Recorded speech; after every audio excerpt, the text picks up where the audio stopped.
Oh my God.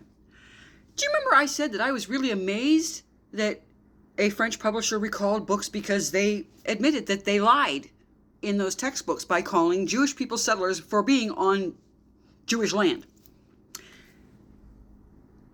Macron, who wants to be on the Board of Peace for Gaza, is chewing out the publisher for trying to tell the truth. Because in case you weren't paying attention, revisionist history is a fundamental tool of all bigoted colonizers. And you know how it happens?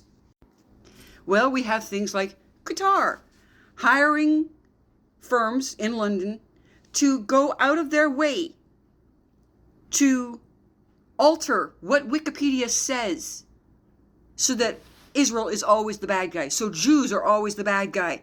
Because, as I have pointed out to you so many times, every 80 to 100 years, you get on your fascist trip as a community, as a country. Some country will do it, and then all the other ones will join in.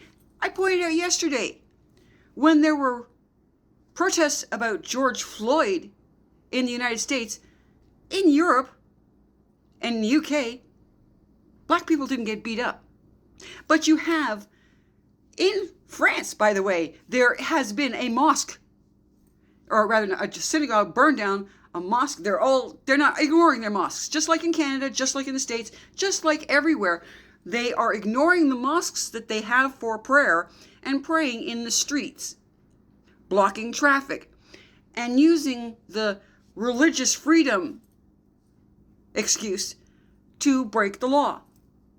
And because you are all so worried about, oh, I don't want to look Islamophobic, that you don't give a flying fuck at a rolling donut just how anti-Semitic you are. Revisionist history is like how all of a sudden, everyone who knew less than 100 years ago that Nazis were bad, you've got people out there saying, well, maybe Hitler had the right idea. Now, I would really, and I know you won't. If you are one of the bigoted terrorist sympathizers, you won't.